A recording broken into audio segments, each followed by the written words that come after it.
Selamat pagi Pak Valerianus. Ya, selamat pagi Bu Christine Salam sehat dan Bapak. para pendengar sekalian. Ya, sehat Ibu. Baik.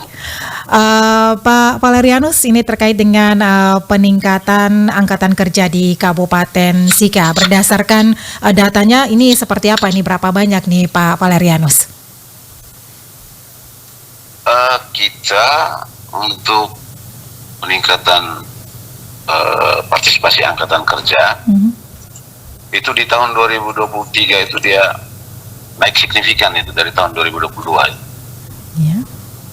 Itu dia mencapai angka 74,35%. Lalu di tahun 2024 itu dia agak menurun sedikit menjadi 73,99%. Oke. Dan ini apa yang menjadi faktor utama yang mendorong terjadinya peningkatan tersebut? Itu karena apa? Meningkatnya penyerapan tenaga kerja di pasar kerja. Jadi kita di tahun 2022 itu tingkat pengangguran terbuka kita itu 4,54%. Lalu di tahun 2023 itu dia menurun cukup signifikan itu dari 4,54 dia menjadi 2,62. Lalu di tahun 2024 itu dia turun lagi sedikit menjadi 2,33%. Nah ini karena di tahun-tahun itu memang Pemda Sika gencar di urusan penyerapan tenaga kerja ini. Kita di dua hal itu, pertama itu penempatan tenaga kerja, dan yang kedua itu memang perselisihan hubungan industrialnya juga menurun, sehingga angka PHK-nya juga menurun. Kita penempatan tenaga kerja itu di 2023 kemudian di 2024 itu dia cukup tinggi. Itu ada beberapa faktor, itu ada penempatan tenaga kerja di Kabupaten Sika sendiri.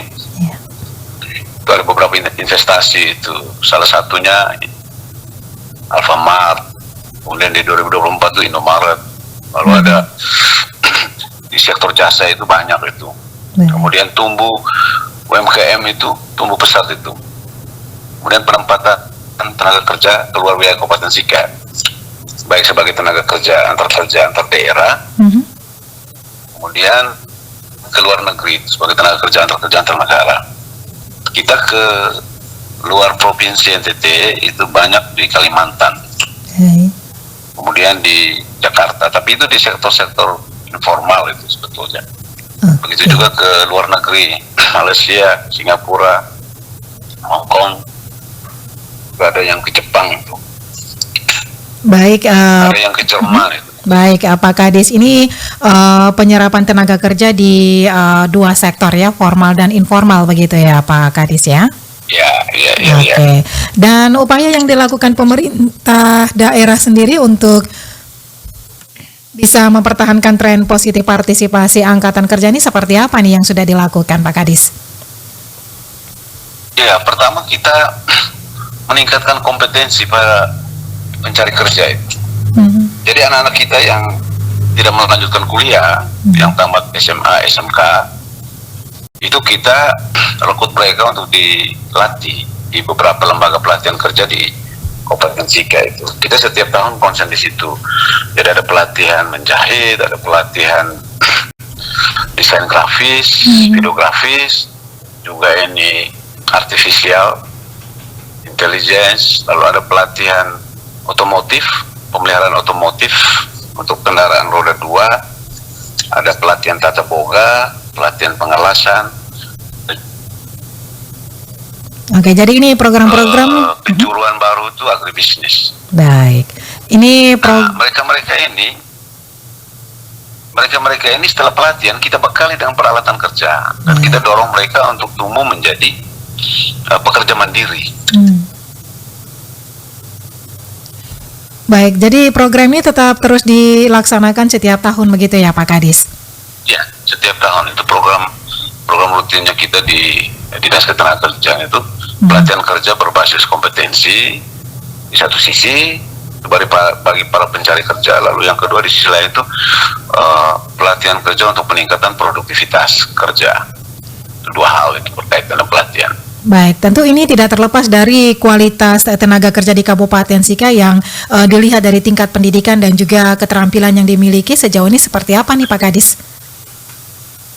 Ya, rata-rata kita di Sika ini kan banyak lembaga pendidikan, ya. Ada UNIPA, ada Universitas Muhammadiyah, lalu ada juga teman-teman kita yang tamatan IFTK, ada yang frater kemudian keluar tidak jadi imam gitu, lalu tahun ini kan di Sika, di Momere itu, dulu Sekolah Tinggi Filsafat Teologi Ledelaro itu dia sudah berubah menjadi IFTK, Institut Teknologi dan Teknologi Kreatif. Baik, Pak Kadis, untuk partisipasi perempuan sendiri ini sejauh mana di Kabupaten Sika yang berkontribusi terhadap kenaikan angka partisipasi angkatan kerja? Kalau perempuan itu cukup tinggi. Dari sektor UMKM itu, khusus di kuliner itu banyak itu tumbuh perempuan aktif di sana. Ada kelompok-kelompok UMKM di sini, ada Akusika, ada juga yang lain-lain yang saya juga tidak terlalu hafal, tapi itu aktif itu. Kemudian penempatan sebagai tenaga kerja akad itu juga lebih banyak perempuan ya, sebagai asisten rumah tangga, baik itu di daerah Jabodetabek, begitu juga yang ke luar negeri itu memang sektor itu ya, dan itu lebih banyak pekerja perempuan. Baik. Selain juga di koperasi kredit ini juga untuk sebagai admin itu banyak yang perempuan.